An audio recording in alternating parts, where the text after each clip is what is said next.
बाबासाहेब आंबेडकरांनी दिलेली घटना ही बदलवायची आहे आणि त्याचं खरं आज आपल्याला लक्षात येतं की मुख्य आर्थिक सल्लागार भारत सरकार विवेक देबरॉय यांनी जे त्यांचं मत मांडलेलं आहे त्या मतामध्ये स्पष्ट होतं की बाबासाहेब आंबेडकरांनी दिलेली घटना भारतीय जनता पार्टीला बहुमताच्या आधारावर बदलवायची आहे अशा पद्धतीचं एक चित्र या ठिकाणी स्पष्ट होते।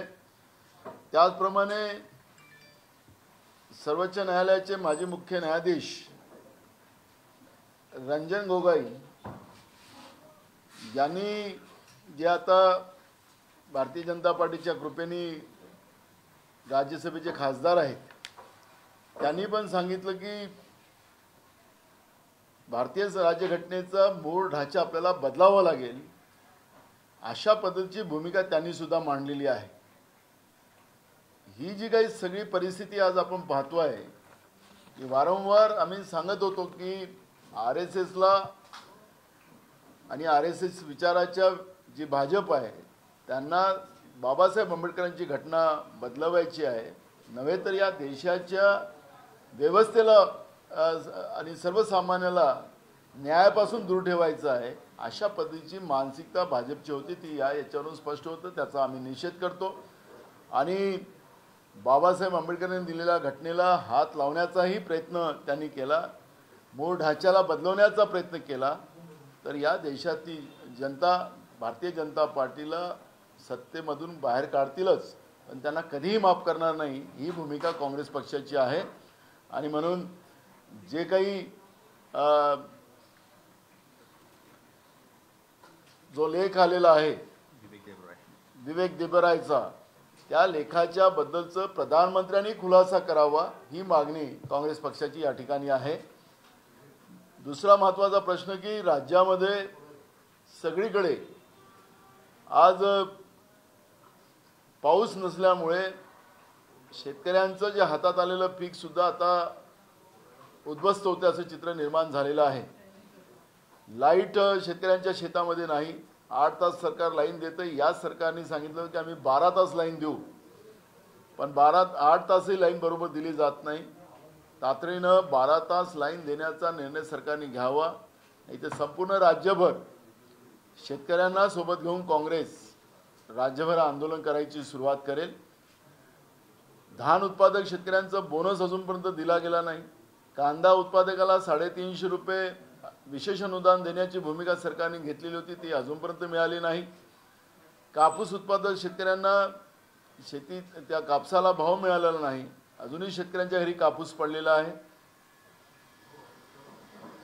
अवकाळी पावसामध्ये जे शेतकऱ्यांचं नुकसान झालेलं होतं त्याची अजून मदत दिली गेली नाही। सुरुवातीला जी अतिवृष्टी झाली त्या अतिवृष्टीचाही अजून मोबदला मिळालेला नाही आणि ज्या भागामध्ये तिबार पेरणी झाली त्याही शेतकऱ्याला मदत केली गेली नाही आणि मोठ्या प्रमाणात आज शेतकऱ्यांच्या आत्महत्या महाराष्ट्रामध्ये होतात आहेत आणि याची सगळी जबाबदारी राज्याची सरकारची आहे कारण की राज्याच्या सरकारमध्ये सत्तेची मलाई कशी खाता येईल याच्यावर सरकारचा जास्त जोर आहे। राज्यामध्ये 36 जिल्हे आहेत, 19 फक्त मंत्री आहेत, 17 मंत्री अजूनही या लोकांनी तयार केलेले नाहीत, अनेक जिल्ह्याला पालकमंत्री नाही आणि झेंडा आता 15 ऑगस्टला आपण पाहिलं की झेंडा वंदनाला सुद्धा कमिशनर आणि कलेक्टरच्या हाताने झेंडा फडकवला गेला पण हे झेंडा कोणी फडकवायचा हा निर्णय नंतरचा झाला पण पालकमंत्री एक मंत्र्याला 6-7 जिल्हे या सरकारने पालकमंत्री म्हणून दिलेले आहेत आणि त्याच्यामुळे जिल्ह्यातल्या लोकांची मोठ्या प्रमाणात गैरसोय, प्रशासनाचा वाढलेला भ्रष्टाचार आणि लोकांची लूट या सगळ्यांची जबाबदारी या ईडीएच्या भय आणि भ्रष्टाचाराची रूपाने आलेल्या सरकारची जाते ही भूमिका या ठिकाणी स्पष्ट होते आणि म्हणून तातडीनं ही जी काही राज्यातली आज मलाई खाण्याची जी ओढ राज्याच्या जनतेच्या घामाच्या पैशाला लुटण्याची जी ओढ जी या 3 पक्षामध्ये जी लागलेली आहे ती तातडीनं थांबली पाहिजे। नाहीतर जनता त्यांना खुर्चीतून खाली ओढेल अशी परिस्थिती आज राज्यात आहे. राज्याच्या जनतेचा आता संयमाचा बांध तुटायची परिस्थिती आलेली आहे आणि मग हॉस्पिटल असतील तिथं लोक मरतात आहेत. बेरोजगारांना नोकरीचा आमिष दाखवून ज्या प्रायव्हेट कंपन्या लावलेल्या आहेत त्यांच्या माध्यमातून हजार हजार रुपये गोळा करून 3,000 जागेसाठी 20-20 लाख अर्ज येतात आहेत. यामुळे आपल्याला पाहायला मिळतं की त्या 20-20 लाख अर्जाच्या माध्यमातून 1,000 रुपये समजा प्रत्येक विद्यार्थ्याकडून घेतले तर पैसे जमा झाले किती, आणि मग वेळेवर कुठलं तरी कारण सांगून पेपर फुटीचं कारण दाखवायचं, पेपरमध्ये काहीतरी प्रॉब्लेम दाखवायचे आणि त्या माध्यमातून परीक्षा रद्द करायच्या. या पद्धतीची लूट राज्यामध्ये तरुणांची केली जाते आहे. महागाईवर कुठलाही अंकुश नाही. आज सर्वसामान्य लोकांना या महागाईच्या आगीमध्ये लोकांना ओतण्याचं काम, त्यांना त्या महागाईमध्ये टाकण्याचं काम राज्य आणि केंद्र सरकार करते आहे. आणि या सगळ्या मुद्द्याला घेऊन आम्ही येत्या 3 तारखेला महाराष्ट्रामध्ये संपूर्ण महाराष्ट्रात पदयात्रेचं काँग्रेस पक्षाच्या वतीनं आयोजन केलेलं आहे. एक चर्चा अशी की काल मुंबईची बैठक झाली त्यामध्ये सांगितलं की महाविकास आघाडीला 40 ते 50 जागा 45 जागा लोकसभेच्या येऊ शकतात अशी परिस्थिती आहे का? बिलकुल आहे. कारण की आज लोकांचा भारतीय जनता पार्टी आणि त्यांच्यासोबत असलेल्या सगळ्या राजकीय दलांबद्दलचा एक मोठा राग आपल्याला महाराष्ट्रामध्ये पाहायला मिळत आहे. हे सरकार सबसेल फेल झालेलं सरकार, प्रत्येक आघाडीवर सबसेल झालेलं फेल सरकार आहे. ज्या घोषणा मोठ्या प्रमाणात या सरकारने केल्यात त्या घोषणाची कुठलीही अंमलबजावणी केली नाही. उलट जनतेला लुटणं हाच या एक सरकारचा एकमेव काम आहे. अशा पद्धतीचं चित्र आज राज्यामध्ये आपण पाहतो आहे.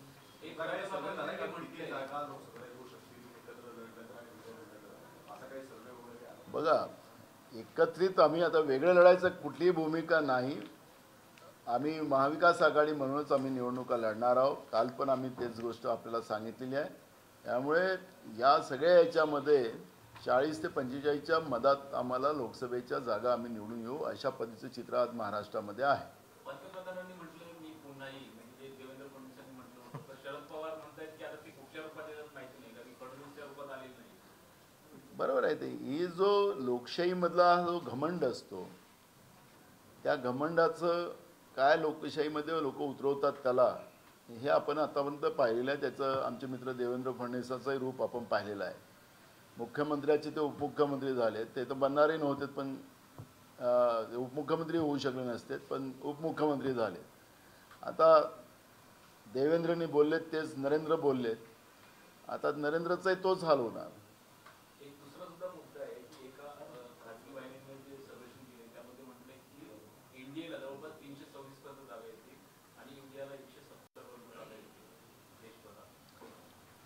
बघा, मला त्या खाजगी त्या वेगळ्या वेगळ्या सर्वेमध्ये वेगळ्या वेगळ्या गोष्टी आपल्याला पाहायला मिळतात आहेत, पण जास्त जे सर्वे होतात आहेत त्याच्यामध्ये इंडिया अलायन्सला जास्त जागा दाखवतात आहेत. हे चित्र आपण पाहतो आहे. एखाद्या सर्वे संस्थेने सांगितलं असेल तर तो त्यांचा इश्यू असेल, पण जास्तीत जास्त सर्वे संस्था या इंडिया अलायन्सच्या बाजूनं आपल्याला पाहायला मिळतं. कारण की जनतेमध्ये नरेंद्र मोदी आणि भारतीय जनता पार्टीबद्दलचं एक मोठा राग आपल्याला पाहायला मिळत आहे आणि ते मतदानाच्या रूपाने आपल्याला पाहायला मिळेल आणि इंडिया अलायन्सच ह्या सगळ्यात जास्त जागा घेऊन पुढे येईल. मंत्रिपदावरून चर्चा सुरू झाली. भरत गोगावलेने एक गौप्यस्फोट केला आहे की काही मंत्र्यांनी शपथ घेण्याच्या आधी त्यांनी धमकी दिली होती, माझी बायको आत्महत्या करतील, काही म्हणाले की माझी नाराजाने मला संपवतील. वेगवेगळ्या पद्धतीनं प्रेशर टॅक्टिक होते का की आपल्याला मंत्रिपदाची संधी मिळाली? भरत गोगावलेची बाहेर तुम्ही भय आणि भ्रष्टाचार याच्या माध्यमातून हे सरकार निर्माण झालेलं आहे. काल शरद पवार साहेबांनी सांगितले की कोण कोणत्या पक्षात राहावं हे ईडी ठरवतं. म्हणजे ह्या शब्दाला फार महत्त्व आहे.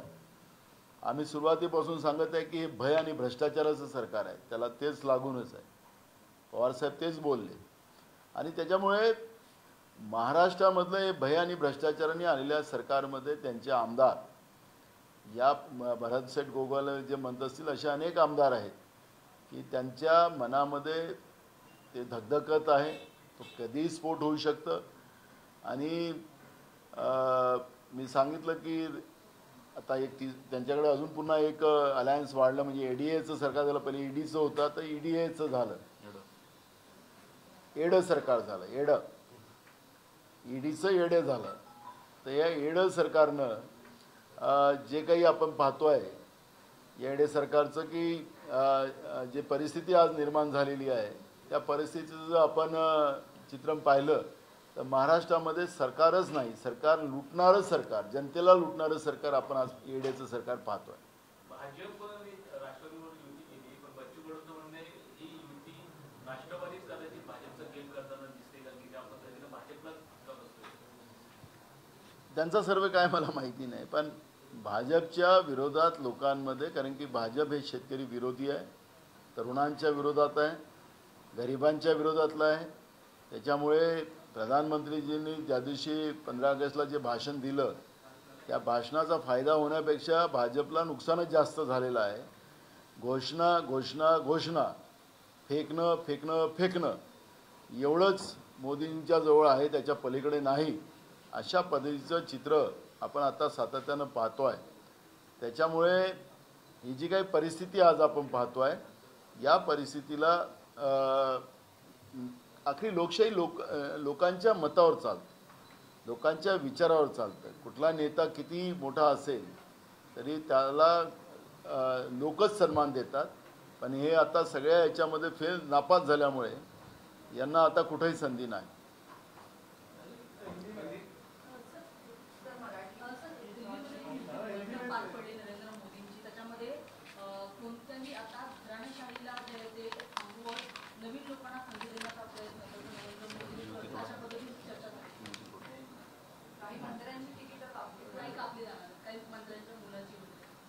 बघा, मी तुम्हाला मोदीजींच्या या वाक्याला कुठेही आता अर्थ राहिलेला नाही. मोदीजीच्या सरकारमध्ये आपण पाहिलं तर महाराष्ट्रातलंच आपण उदाहरण घेतलं तर राज्यातले मुख्यमंत्री, त्याचा मुलगा खासदार आहे, अजित पवार हे आपल्यालाच त्याच्यातून आलेले आहेत. देवेंद्र फडणवीस, त्याचे वडील आमदार, त्याच्यानंतर ते आमदार. तर आता ते कोणाकोणाला काढणार आहेत? ते बोलायचं भात न बोलायचीच कडी करायचं असेल तर तो भाग नाही. पण जे काही लाल किल्ल्यावरही जवळपास 1.5 तास भाषण त्यांनी केलं, त्याच्यात तेच निदर्शनास आलेलं आहे. त्यामुळे मोदींच्या या वाक्यावर कोणाचाच आता भरोसा राहिलेला नाही. त्याच्यामुळे त्यांचा भ्रष्टाचारावरचा आरोप जो आहे तो आता त्यांनीच 18 कोटीचा रस्ता 250 कोटीला निर्माण केला त्या लोकांनी. म्हणजे 250 कोटी रुपये जनतेचे या लोकांनी एक प्रकारची लूट केली. आणि हा कॅगचा रिपोर्ट आहे, आमचा आरोप नाही आहे, कॅगचा रिपोर्ट आहे. पर किलोमीटर 18 कोटी रुपये खर्च करायला पाहिजे, 250 कोटी रुपये खर्च केले.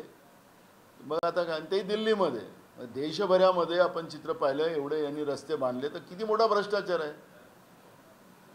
भाताची परीक्षा सितावून केली जातं. त्याच्यामुळे भ्रष्टाचाराचं कळस पार करणारी लोक भ्रष्टाचारावर बोलताना आपण लाल किल्ल्यावरून पाहतो. परिवारवाद आणतात. परिवारवाद काय, आता काँग्रेसचे राष्ट्रीय अध्यक्ष मल्लिकार्जुन खरगे आहेत, पण यांना फोबिया झाला आहे गांधी परिवाराचा, नरेंद्र मोदींना आणि भाजपला. त्याच्यामुळे त्यांना गांधीच दिसतात. त्यावेळेस पण गोऱ्यांना गांधी दिसायचे, इंग्रजांना, गोऱ्यांना म्हटलं इंग्रजांना, यांना आता पण गांधीच दिसतो. त्याच्यामुळे यांना जो फोबिया झालेला आहे, मल्लिकार्जुन खरगे हे राष्ट्रीय अध्यक्ष आहे काँग्रेस पक्षाचे, हे त्यांना आम्हाला सांगावं लागतं.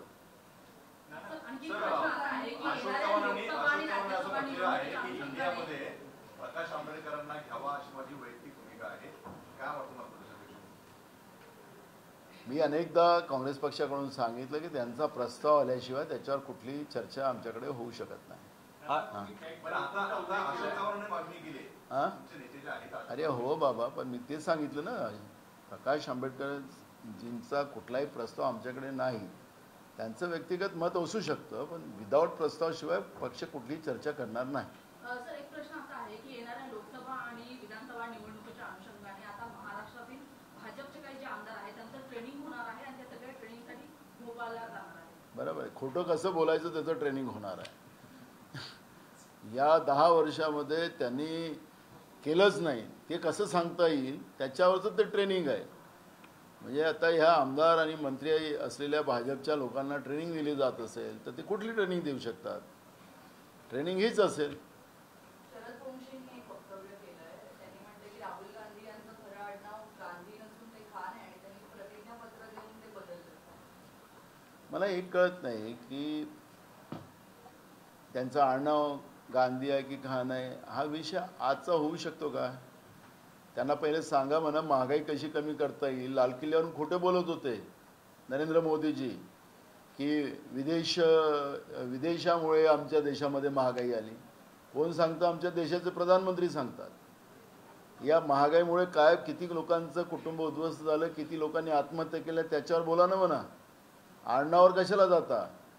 राहुल गांधी हे व्यक्ती कसं आहे ज्याच्यासाठी तुम्ही हजारो कोटी रुपये खर्च करून त्यांना बदनाम करण्याचं पाप केलं.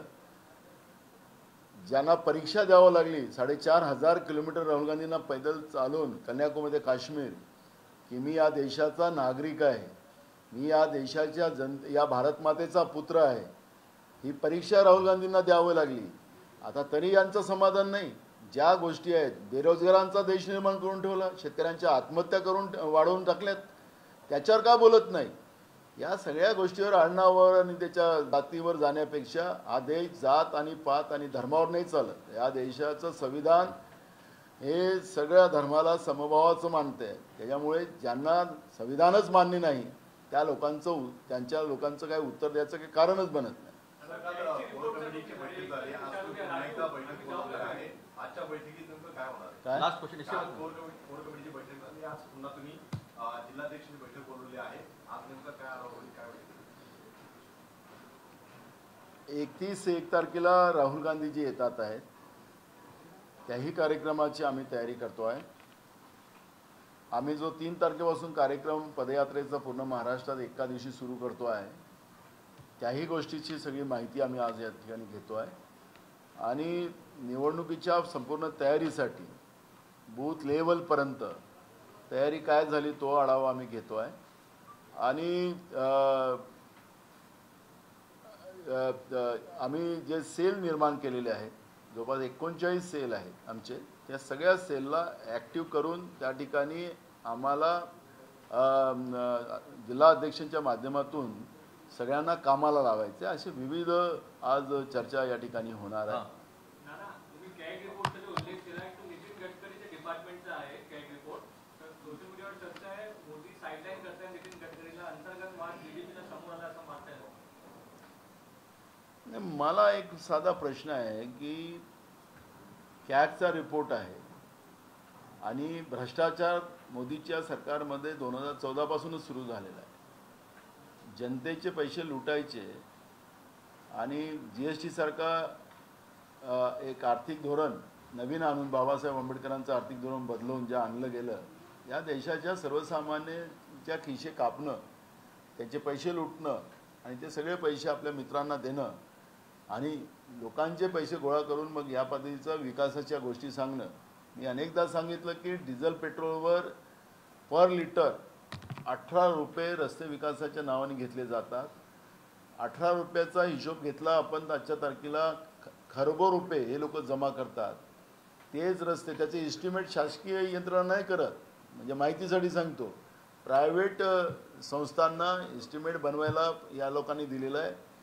ज्याला 100 रुपये लागतात त्याला 500 रुपये लावतात आणि मग जास्त इस्टिमेट तयार करून ते रस्ते तयार केले जातात.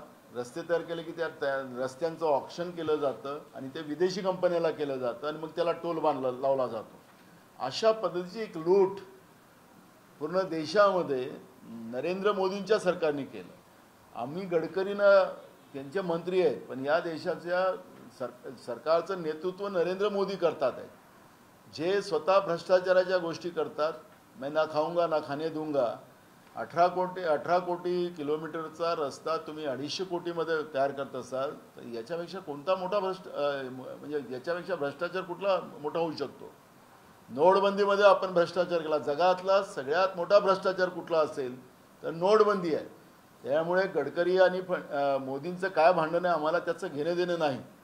देशाच्या जनतेला लुटायचं पाप हे लोक करतात आहेत, स्वतः भ्रष्टाचारी आहेत आणि दुसऱ्यावर भ्रष्टाचाराचे आरोप लावणारी लोक, त्यांना भ्रष्टाचारावर बोलायचाही अधिकार नाही, हे आमचं म्हणणं आहे. शिर्डीमध्ये शासनाबाद आले हा उपक्रम आहे. 3 पक्षातून कुठेतरी सरकारच्या माध्यमातून शक्ती प्रदर्शन करण्याचा प्रयत्न आहे आणि दुसरीकडे पाहायला गेलं तर संगमनेर आगाराच्या जवळपास 63 बसेस वापरल्या गेलेल्या त्या कार्यक्रमात. एक पहिली गोष्ट तर अशी आहे की हे सगळे जे सरकार आपल्या दारीच्या नावानं DPDC मधून पैसे उधळपट्टी केली जाते, त्या जिल्ह्याच्या विकासाचे पैसे असतात, पण त्याला जे पेंडॉल असतो त्याचा खर्च असतो त्याला शासनाच्या तिजोरीतून आणि DPDC मधून तो पैसा खर्च केला जातो, कोट्यावधी रुपये खर्च केला जातो. एक या ज्या योजना आहेत, ह्या योजना काही नवीन योजना नाही आहेत. त्या मोदीचं सरकार आल्यानंतर आणि एडियाचं सरकार आल्यानंतर, महाराष्ट्रामध्ये एडियाचं सरकार आल्यानंतर या काही योजना नाहीत, ह्या काँग्रेसच्या काळापासूनच्या योजना आहेत. त्याच योजनाचा ओहापोह हे करतात आहेत. पहिले पण आम्ही त्या योजनांच्या माध्यमातून लोकांना लाभ देत होतो, पण या पद्धतीची उधळपट्टी राहिलं. बसेसचा उल्लेख आपण करताय, महाराष्ट्रामध्ये आता चांगल्या बसेस आहे कुठं? कालच एक बसचा ॲक्सिडेंट झाला, शाळेत जाणाऱ्या मुलांचं, बुलढाणा जिल्ह्यातली घटना आहे, शाळेत जाणाऱ्या मुलांचा त्याच्यामध्ये ॲक्सिडेंट झाला, घायल आहेत अनेक, 40-50 लोक घायल आहेत. राज्यामध्ये बसेससुद्धा बरोबर नाही, टपरा निघालेल्या बसेस आपण पाहतो आहे. ही जी काही परिस्थिती आहे ही भयावह आहे आणि हे सरकार उधळपट्टीशिवाय काही करत नाही असं चित्र आपण पाहतो. त्याच्यामध्ये विषय असा आहे की यासाठी ज्या एसटी बसेस वापरल्या गेल्या त्यासाठी ज्या शाळेच्या मुलांच्या बसेस होत्या त्या सुद्धा बंद करण्यात आल्या होत्या, ज्या ग्रामीण भागातल्या बसेस त्या सुद्धा बंद करण्यात आल्या होत्या आणि यासाठी युवक काँग्रेसने आंदोलन केलं. त्याच्यानंतर काही बसेस ज्या सुरू करण्यात आल्या. यांना विद्यार्थ्यांच्या शिक्षणाशी घेणं देणंच नाही. आज राज्यामध्ये आपण पाहतो आहे, कालच राज्याचे शिक्षण मंत्र्यांनी घोषणा केली की आम्ही थोड्या दिवसात शिक्षकांच्या भरत्या करू. हा जेव्हापासून मंत्री झालेत शिक्षण मंत्री तेव्हापासून कधी 50,000 शिक्षकांच्या भरत्या करणार आहेत, कधी 65,000 शिक्षकांच्या भरत्या करणार आहेत, घोषणा होतात आहे. शाळेमध्ये शिक्षकच नाही हे विधानसभेतही आम्ही सांगितलं, पण सरकारला काहीच नाही. आता त्याच्यामुळे शाळेमध्ये शिक्षकच नाही तर विद्यार्थ्याचं शिक्षण काय? म्हणून यांना शिक्षणाशी काही घेणं नाही.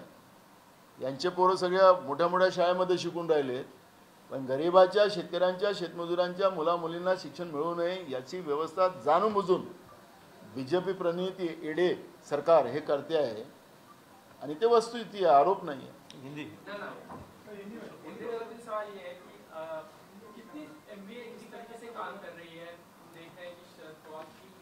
नहीं, पहला प्रश्न तो यह है कि डॉक्टर बाबा साहब अम्बेडकर ने जो हमें संविधान दिया है, जो हमारे देश के विकास के लिए, इस देश के आखिरी इंसान को न्याय देने के लिए, इंसान करके जीने का जो संविधान ने हमें ताकत दी, वही संविधान बदलने की मानसिकता केंद्र की BJP की सरकार कर रही है. विवेक देबरॉय मीट पेपर में कल उनका एक लेख आया. उन्होंने कहा कि ये बाबा साहब अम्बेडकर की जो संविधान जो लिखा है वो अंग्रेज के ज़माने का है और अंग्रेज के विचारधारा की है. क्या डॉक्टर बाबा साहब अंग्रेज के विचारधारा के थे? क्या बाबा साहब के ऊपर इतना बड़ा आरोप लगाने का पाप BJP कर रही है? ये सवाल हमारा है. और दुनिया का सबसे अच्छा संविधान अगर कोई देश का है तो सिर्फ हिंदुस्तान का है, भारत देश का है. वो संविधान को बदलने का पाप जो BJP कर रही है, जो सुप्रीम कोर्ट के मुख्य न्यायाधीश थे रंजन गोगोई, उनने भी कहा कि अपने को इसका जो मूल ढांचा है वो अपने को बदलना पड़ेगा.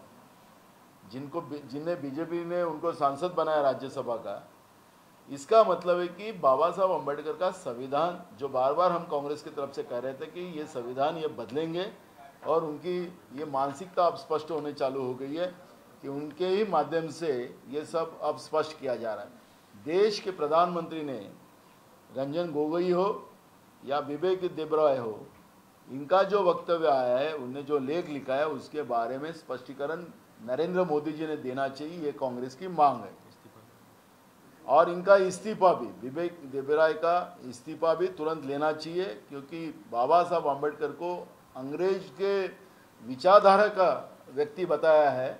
इसका मतलब है कि उसका तुरंत रिजाइन नरेंद्र मोदी ने लेना चाहिए, यह भी मांग हम लोग करते हैं। एक दूसरा,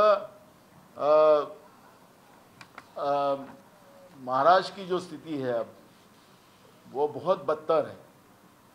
जो महाराष्ट्र की एडे की सरकार है, एडे की सरकार ने राज्य के किसानों को बर्बाद करके रखा है, राज्य के युवाओं को बर्बाद करके रखा है, गरीबों को बर्बाद करके रखा है। और सब तरह आज लोगों में बीजेपी प्रणीत एडे के सरकार के विरोध में लोगों में गुस्सा है। इवन हमारा चौथा स्तंभ के पत्रकार भी आज स्ट्राइक पर है। जो कानून सरकार ने इनकी सुरक्षा के लिए बनाया, उसमें वो कानून अधूरा है, और इसलिए आज पूरे पत्रकार भी महाराष्ट्र में स्ट्राइक पर है। तो ये जो स्थिति बनी हुई है महाराष्ट्र में बीजेपी प्रणीत एडे के सरकार में, इसके परिणाम राज्य भुगत रहा है। महाराष्ट्र में परिस्थिति गंभीर है। राज्यपाल महोदय जी ने इसके तरफ ध्यान देना चाहिए और सरकार को सुधारना चाहिए, नहीं तो सरकार को बर्खास्त करना चाहिए। और इसके अलावा हम देख रहे हैं कि थोड़ी देर पहले आप जो कह रहे थे कि एनडीए अगर इंटैक्ट है तो आप कितनी सीटों की उम्मीदें लोकसभा चुनाव में कर सकते हैं, खासकर ऐसे समय में जब शरद पवार की भूमिका को लेकर आप लोगों में संभ्रम की अवस्था बनी हुई है। पवार साहब के बारे में कोई हमारे में संभ्रम नहीं था और ना रहेगा। शरद पवार जी ने स्पष्ट कह दिया कि मैं बीजेपी के विरोध में रहूंगा और एमवीए के साथ रहूंगा, इंडिया अलायंस के साथ रहूंगा, और जो उनके दल में जो कुछ चल रहा है वो सक्षम है अपने दल में सुव्यवस्थित करने में, और एमवीए हम साथ में रहेंगे। इंडिया अलायंस करके हम जब लड़ेंगे तो 40 से 45 सीटों तक हम लोग महाराष्ट्र में लोकसभा की सीटें हम जीतेंगे। लेकिन पवार साहब ने अब तक जो कुछ बयान दिए हैं, क्या उसको लेकर आप लोग जब इंडिया की बैठक होगी उसमें इस मुद्दे को आप लोग उठाएंगे, क्योंकि बार बार मुलाकातों का दौर जारी है। जब भी मुलाकात होती है कोई नई अफवाह आती है कि शरद पवार क्या जा रहे हैं साथ में, शरद पवार भी क्या अजीत पवार की बात मान लेंगे क्या? कल कांग्रेस पार्टी के वरिष्ठ नेता का कोर्ट लेकर खबर सामने आई, कुछ ऑफर दिया गया था। देखो, हमारे माजी मुख्यमंत्री पृथ्वीराज चौहान जी हो, हमारे अपोजिशन लीडर हो, इनके पास कोई इनपुट आया होगा, लेकिन पार्टी का कहना ये है कि शरद पवार जी इंडिया अलायंस के साथ रहेंगे और पूरे ताकत के साथ रहेंगे। और पवार जी जिस तरह से आप स्टेटमेंट कर रहे हैं, आप सब लोग देख रहे हैं, और इंडिया अलायंस के मीटिंग में हाईकमांड ये सब चीज़ों पे बात करेंगी, और मुझे लगता है कि शरद पवार जी इंडिया अलायंस के साथ ही रहेंगे। लेकिन इसके अलावा आज कल उन्होंने जो स्टेटमेंट दिया, आप लोग के मन में जो कुछ संभ्रम था, शंकाएं थी, प्रश्न थी, सब खत्म हो गए कि उसका हमें कोई संभ्रम नहीं था। हमारा संभ्रम वो था कि जो अजीत पवार जी जो जिस तरह से छुप के जा रहे थे, ये संभ्रम मत करो, ये हमारा कहना था। पवार साहब के बारे में संभ्रम नहीं था। सर, आप लोग पूरे 48 लोकसभा सीटों को लेकर प्रयास शुरू करने वाले हैं पूरे महाराष्ट्र में, लेकिन बीजेपी प्रदेश अध्यक्ष ने अभी प्रेस कॉन्फ्रेंस की, उनका कहना था कि इस बार रिकॉर्ड तोड़ सीटें महाराष्ट्र से जीतेंगे। एक तरफ बीजेपी दावा कर रही है, आप लोग अपना दावा कर रहे हैं। क्यों? मुझे ये लगता है कि इन लोगों ने काम क्या किया। आखिरी लोग तो जो इनने जो घोषणा की है वो घोषणा अगर पूरी करते तो ठीक है, उनका दावा सच था। जो कांग्रेस के समय में जिस तरह से राज्य की स्थिति थी, आज की स्थिति में बहुत बदलाव हो गया। लूटपाट का काम चल रहा है, और ये सरकार को अगर प्रॉपरली जो ईडी का डर लगाकर ये सब लोगों को पार्टी बदलवा देते हैं, जो लोगों को बदला है, तो इनके अगर बीजेपी वालों के अगर ईडी लगाए तो कितने लोग पार्टी बदल देंगे, इसका अंदाज नहीं आपको। तो इसका मतलब है कि आज राज्य में जो स्थिति है वो स्थिति को समझकर हम लोग बात कर रहे हैं। लोगों में जो गुस्सा बीजेपी के बारे में है, महाराष्ट्र के एडे की सरकार के बारे में है, वो गुस्से के बारे में हम बता रहे हैं। और लोगों में हम जब जाते हैं तो लोगों की भावना भी बीजेपी के और बीजेपी प्रणीत एनडीए के सरकार के बारे में है, गुस्सा है। कल एक सवाल जब शरद पवार जी से पूछा गया कि क्या आपके पास कितने विधायक हैं, उन्होंने कहा 0। अगर उनके पास 0 विधायक वो कह रहे हैं, इसका मतलब कल जब शरद पवार जी से सवाल पूछा गया औरंगाबाद में कितने विधायक आपके साथ, उन्होंने कहा 0 विधायक। क्या इसका मतलब ये है कि जितने भी बचे कुछ वो भी अजित पवार के साथ जा चुके हैं, अगर वो इस तरीके से कहते हैं? पवार साहब बड़े नेता हैं और मैं उस बारे में कोई वक्तव्य नहीं करूंगा। उनका पीछे बोलने का कोई अर्थ अलग होगा कि अजित पवार के पास 0 है, ऐसा भी बोल सकते हो। अब क्या है उसका अर्थ मुझे भी पता नहीं और आपको भी पता नहीं, तो बड़े नेता के बारे में टिप्पणी करना अच्छी बात है। ये हमें कोई कंफ्यूजन नहीं है, हमें कोई कंफ्यूजन नहीं है। हमें उद्धव ठाकरे जी हो या मैं हूँ, कांग्रेस है, हमारे को कोई कंफ्यूजन पवार साहब के बारे में नहीं है। पवार साहब इंडिया अलायंस के साथ रहेंगे, बस ये हमको पता है।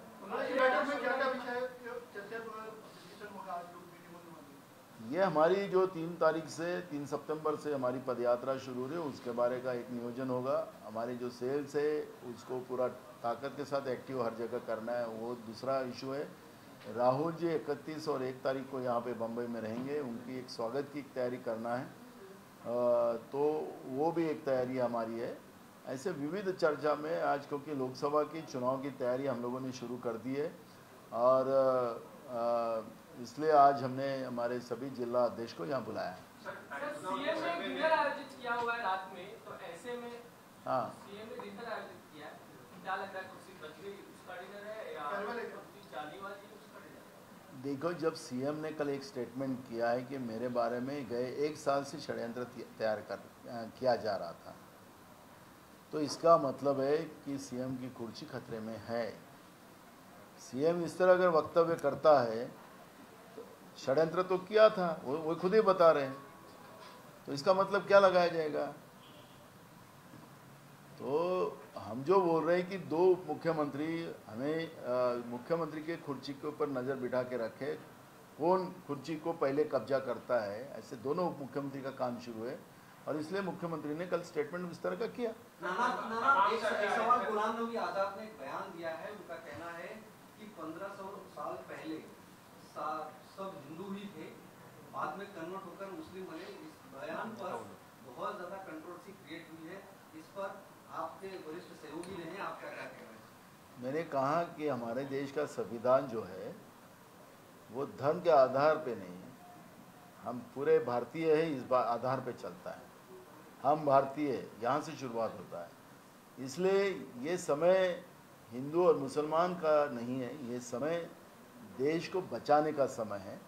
और मुझे लगता है कि ऐसे समय में ये सब बातों को ना रखते हुए देश को, जिस राहुल गांधी जी ने जिस तरह से पूरे कन्याकुमारी से कश्मीर तक जिस तरह से लोगों को और हर जाति और धर्म के लोगों को जोड़ने का काम किया, वो काम आज करने का समय है। अगर ये करते रहेंगे तो हमारा भी पाकिस्तान होने को ज़्यादा समय नहीं लगेगा। आखिरी सवाल, एक आखिरी सवाल। तमाम सर्वे आ रहे हैं, टाइम्स नाउ ने भी एक सर्वे किया जिसमें साफ तौर पर दिख रहा है कि फिर एक बार एनडीए की सरकार बन रही है, प्रधानमंत्री मोदी जी बन रहे हैं, उसमें क्या? कहीं सर्वे ने इंडिया अलायंस की सरकार आने की बात की, ज़्यादा सर्वे लोगों ने, तो इसका मतलब है कि किसी ने कहा तो एनडीए की आ जाएगी। आज जो पूरे देश में बीजेपी और नरेंद्र मोदी जी के विरोध में जो माहौल है, उस माहौल को अगर नज़रअंदाज कोई नहीं कर सकता। और मुझे लगता है कि इस बार इंडिया अलायंस की सरकार आएंगी, इंडिया वर्सेस एनडीए, ये जो लड़ाई चलेगी उसमें इंडिया की जीत होगी।